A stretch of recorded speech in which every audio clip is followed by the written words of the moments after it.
Tengan muy buenos días, estimada audiencia. El día de hoy nos encontramos en una entrevista más para el canal de Community con el máster Esmérido, el cual nos va a tratar el día de hoy sobre la interculturalidad y su experiencia en la docencia y cómo ha tenido impacto a través de su trabajo y profesión. Máster, muy buenos días, muchas gracias por aceptar la invitación. Buenos días a ustedes. Máster, quisiéramos iniciar esta entrevista haciéndole la pregunta de que ¿cómo fue el primer impacto que usted tuvo al momento de venir? Bueno, bien sabemos que usted es cubano, venir desde Cuba acá a Ecuador. ¿Cuál fue ese primer impacto intercultural que tuvo? ¿Cómo fue esa experiencia del choque de culturas que hubo ahí? Bueno, nosotros teníamos cierto conocimiento de la cultura ecuatoriana, la cultura andina, la cultura latinoamericana, porque habíamos hecho una maestría en Cuba en relación a estos temas, ¿no? Es una maestría en cultura latinoamericana, por tanto ya veníamos con ciertos elementos, pero no es lo mismo lo que usted estudia, lo que le transmite un docente, a lo que usted vive en la realidad. Entonces, cuando llegamos, desde que te bajas del avión, llegas al aeropuerto, ya empieza un choque intercultural. Hay cosas que aunque sea el mismo idioma, no las entiendes porque hay una manera de expresarse, hay un tono de voz, hay determinadas características que cada cultura tiene que te hacen ya difícil un poco la comunicación. Y luego viene todo lo que es las costumbres, los hábitos, la manera de comportarse de las personas, la filosofía de vida de las personas, y eso realmente nos chocó durante mucho tiempo. Para adaptarse, hay quienes dicen menos de 5 años no podrás hacerlo, hay quienes dicen más tiempo, hay quienes nunca se llegan a adaptar a otra cultura. Yo venía con la percepción de mantener mis raíces, de tratar de mantener mi idiosincrasia, mi manera de ser, mi manera de ver las cosas. Pero es imposible. Te das cuenta con el tiempo que tienes que integrarte a la otra cultura. Lógicamente acá me chocó mucho el tono de voz. Yo en una isla, en un lugar donde el mar está próximo siempre, donde estás allí cercano al mar, y Cuba es una isla muy estrecha donde todos tenemos cerca el mar. Yo creo que como los griegos lo hacían, ¿no? El mar te hace hablar alto, la montaña te hace hablar bajito, porque el sonido en la altura se transmite mejor que en lo lineal, en lo plano, en lo horizontal. En lo vertical el sonido es más. Y creo que eso fue uno de los primeros problemas que tuve al llegar acá.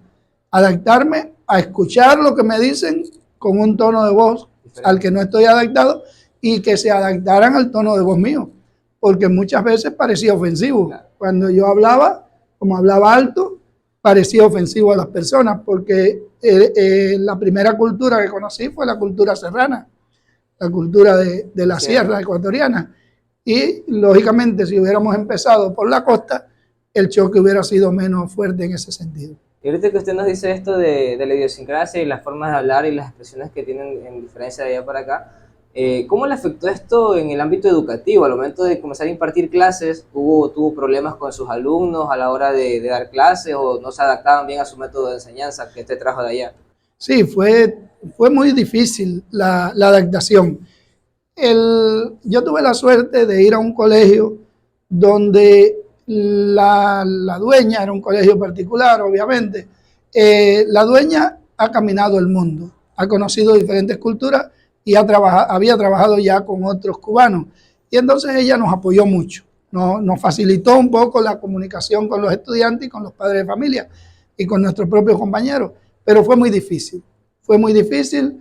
Los alumnos sentían que el profesor era muy fuerte, que el profesor les hablaba alto, les faltaba el respeto. Un grupo de palabras, pues fue aquí en la costa, precisamente donde tuve mis primeras experiencias como docente.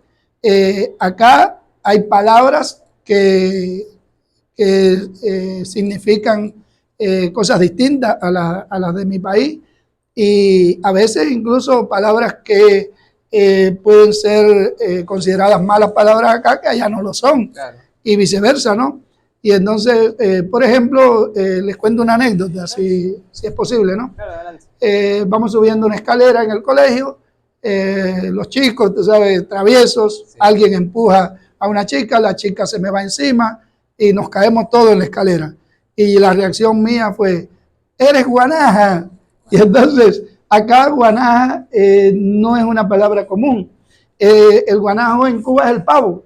Y el pavo es un ave de corral que es muy dócil, ¿no? Camina despacio, es torpe. Entonces, decimos guanajo a la persona que hace torpeza, que hace... Y eso me generó un problema serio con la familia, con la dirección del colegio, y fue duro para poder salir de ese problema, ¿no? Tuve que pedir muchas veces disculpas, tuve que explicar todo esto, hacerme entender, y ejemplos como eso tuve varios. Entonces, sí, es difícil. Además, no todos los sistemas educativos son iguales. Nosotros venimos de un sistema educativo muy diferente al de acá. Allá, por ejemplo, no se dice señor, señorita. Los profesores tenemos una comunicación más cercana con el alumno, hay una familiaridad mayor, se transgreden esos límites que acá son más estrictos. Y entonces allá nosotros le decimos a un profesor profe, no le decimos licenciado, no le decimos máster, no le decimos doctor. Y acá hay que tratar al alumno de señor, a la alumna de señorita. Y nosotros no veníamos adaptados a eso, y entonces eso también eran choques. Ejemplos tenemos muchos, de cosas que nos pasaron, de anécdotas que hoy las recordamos de una manera un poco jocosa, pero fueron momentos duros, fueron momentos en que no nos comprendieron. Fuera del ámbito escolar, por ejemplo, cuando yo llego, yo hago una crónica de la impresión, la primera impresión que tengo del Ecuador. Yo lo subí a las redes sociales, esa crónica, y yo describo a la mujer serrana como una mujer de glúteos no pronunciados, porque venía del Caribe, donde el concepto de belleza es caderas anchas, glúteos abultados, y entonces llego a Quito y me choca eso, ¿no? Desde el punto de vista visual, y lo manifiesto, no de manera ofensiva, no era mi intención ofender a nadie, pero una señora se ofende en las redes y se genera todo un debate. Una controversia. Yo tuve que retirar el documento de la publicación porque lo consideraron muy ofensivo y estuve a punto de legalmente buscarme un problema. Entonces, son choques culturales muy fuertes, a pesar de, ya te digo, estar tan cercanos. Nos separan 5.000 kilómetros, pero la cultura es muy diferente. Máster, acorde a sus conocimientos, ¿qué papel cree usted que juegan la educación y los medios de comunicación en la promoción de la interculturalidad? Nosotros a veces, mi percepción muy personal, ¿no? A veces nosotros nos engañamos. Hablamos de interculturalidad y creemos que porque ponemos en la televisión una danza, ponemos una música de otra cultura, ya estamos promoviendo, estamos defendiendo la interculturalidad. Pero en realidad no es así. Hay un problema de fondo, un problema más profundo que va más allá. La interculturalidad es, desde mi modo de ver las cosas, es permitir que el otro entre. Nosotros tenemos el ego y tenemos el otro. Y si el ego y el otro no conviven adecuadamente, entonces se rompe todo. Se rompe la comunicación. Y la comunicación hace, esa ruptura de la comunicación hace que no avancen las cosas. Nosotros vivimos cosas terribles, ¿no? Por ejemplo, el criterio de que un médico podía venir a quitarle el trabajo a otro médico ecuatoriano. Y no nos preocupábamos por ver en el fondo, bueno, ¿qué me puede aportar un médico ecuatoriano a un médico cubano que se educó bajo un método que tiene la medicina cubana, que es el método clínico, en el que el médico, a través de entrevistas, de tocar tu cuerpo, de examinarte, llega a determinar una patología. Acá es distinto, pero el médico cubano tenía que adaptarse a eso. Acá es, vaya al laboratorio y hágase estas pruebas. Entonces, a través de las pruebas, llegaban a un conocimiento. Entonces, esos son choques culturales que son profundos y hay que entenderlos. En la pedagogía nos pasaba igual, y nos pasa, ¿no? Por ejemplo, defendemos el criterio de que todo lo que hagamos tiene que ir en pos de que el alumno no sea vago, de que el alumno no sea acomodado. porque consideramos que a través de ese trabajo es que el alumno puede desarrollarse. Sin embargo, hay un trasfondo cultural que te dice lo contrario. Te dice, a mí lo que me interesa es el promocionismo, esto, lo otro. Y cuando tú no penetras en eso, entonces tienes choques, que son al final choques de dos culturas. Entonces, son ejemplos, ¿no? A veces no los que quisiéramos tener, pero son ejemplos de choques que se producen. La interculturalidad, yo la entiendo como la asimilación de ese otro. Yo entro a una cultura, yo vengo de visita, yo no soy, no puedo legalmente pensar que los que me reciben tengan que adaptarse a mí, sino yo adaptarme a ellos. Pero ellos también aprenden de mí. Cuando usted ve comunidades muy variadas desde el punto de vista cultural, y pienso, por ejemplo, en Estados Unidos, en la ciudad de Nueva York, por ejemplo, donde hay muchos ecuatorianos hoy en día, y los ha habido durante muchas décadas. Allí convivían, hasta hace un tiempo, convivían diversas culturas, árabes, palestinos, israelitas, europeos de diferentes regiones de Europa, latinoamericanos de todos los países de Latinoamérica, y convivían bien. Había como un contrato social en que las cosas funcionaban. Actualmente, ¿qué pasa? Eso se ha roto y se rompe precisamente por las políticas de asimilación de la interculturalidad. Tienes que tener normas que te permitan manejar ese entorno intercultural. Así que no es solamente la fotico que vemos, no es solamente el Natural Geography Natural. No es eso. La interculturalidad va más allá. Casi llega a los genes del individuo. Casi hay que llegar allí a los genes del individuo para que se acoplen una cultura con la otra. Bien, máster, dentro de todo esto, ¿qué estrategias cree usted que son efectivas para promover la interculturalidad en el ámbito educativo o ya sea un aspecto laboral? Bueno, hay mucho que hacer. Se pueden hacer muchas cosas, hay muchas estrategias, desde lo didáctico en la clase hasta a nivel de institución, a nivel de región, a nivel de país. Tienen que haber políticas públicas primero bien pensadas, ¿no? Pero todo eso tiene que bajar hasta los niveles básicos de acá. Por ejemplo, me comentaba la vicerrectora de la universidad que van a hacer un evento aquí de una competencia de bailes cubanos. Y yo digo, bueno, está bien. ¿Por qué? Porque hay una comunidad de profesores cubanos acá muy importante, ¿no?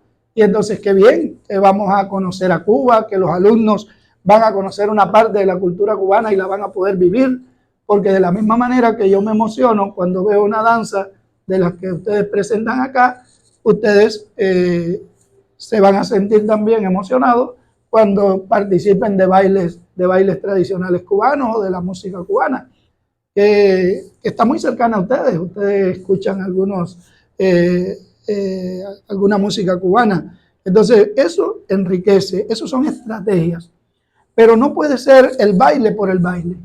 Yo pienso que tiene que haber una explicación de por qué el evento, por qué llegamos a eso, un análisis posterior, que los docentes en el aula te toquen esos temas, te hablen de esas cosas. Yo les pregunto a ustedes, ¿les hablan en las clases los docentes? ¿Les hablan de estos temas? ¿Les hablan con la profundidad que se debe hablar? Te hacen actividades que te lleven a conocer esas culturas que conviven acá con ustedes, pero que no se promueven adecuadamente. Yo creo que falta mucho por caminar. Falta mucho por caminar.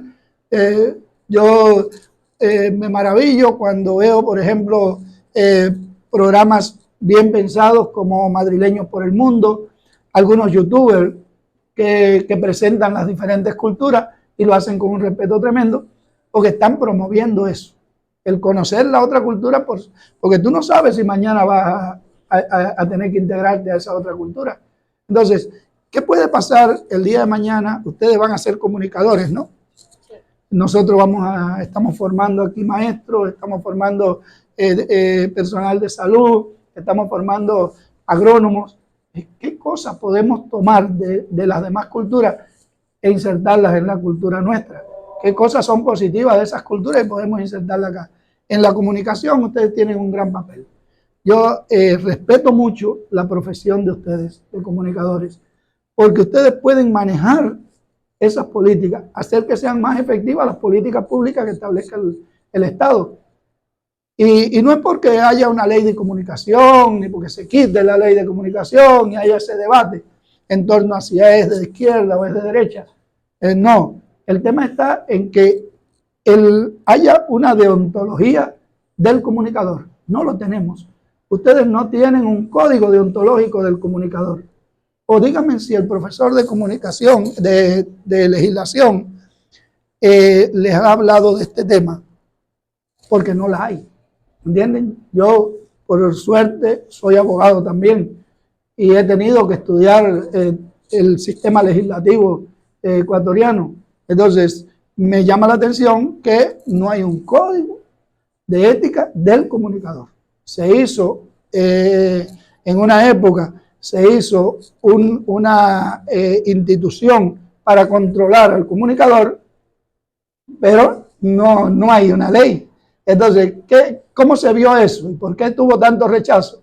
Porque decían, no, esa ley está hecha para castigar al que habla mal del gobierno de turno. Entonces, no es eso. Es que desde Hipócrates, en Grecia, estamos hablando siglo V antes de nuestra era, ya había un código de la medicina. Los médicos tenían un código de ética. Nosotros, miren en qué siglo estamos y no tenemos un código aquí para los comunicadores. Y eso les conviene a los políticos. ¿Por qué? Porque no hay una línea. Entonces, lo mismo puedo sacarte un periodista porque es incómodo a un gobierno de turno, que puedo exaltar el papel de un periodista que defiende a ese gobierno de turno. Y esto se ve reflejado en la interculturalidad. ¿Importa que el periodista sea de otro país para que sea un buen o un mal periodista? No. Entonces, esas cosas creo que son parte del debate que debe existir entre ustedes y son cosas que nos están faltando. Nos están faltando en las aulas, que nos están faltando en las instituciones.